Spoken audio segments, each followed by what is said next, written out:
Le chanteur Mika sera à l'honneur dans la Star Academy ce samedi 2 décembre 2023.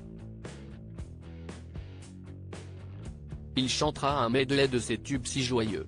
Pourtant, lorsqu'il était enfant, il a connu des moments terrifiants comme il l'a confié.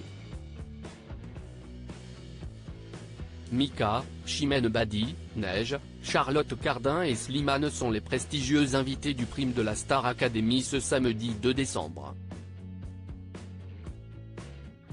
À cette occasion, Mika chantera un medley de ses tubes avec Lenny, Axel et Pierre alors qu'il a sorti le 1er décembre son 6e album intitulé Que ta tête fleurisse toujours.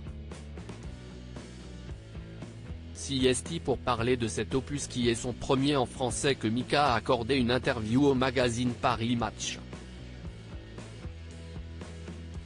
Lors de cet entretien, il avait évoqué sa maman qui est décédée et qui s'est battue contre un cancer du cerveau extrêmement agressif mais aussi son compagnon Andy à qui il avait demandé de partir après une dispute.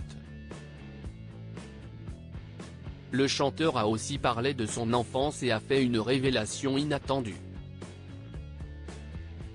Alors que le journaliste lui faisait remarquer qu'il avait une sorte d'attirance pour la fin du monde, Mika a répondu « J'adore l'idée de tout brûler et tout recommencer. On peut alors faire tout ce dont on avait honte parce qu'on avait peur des conséquences. L'apocalypse a toujours été une chose importante dans l'art, dans la religion, dans la mythologie, via cette idée qu'elle arrive prochainement. Mika a souffert pendant 4 ans d'un trouble et de poursuivre, enfant j'ai souffert pendant près de 4 ans de terreur nocturne, on me retrouvait même parfois dans la rue. Quand on me demandait de quoi je rêvais, je répondais toujours de la fin du monde.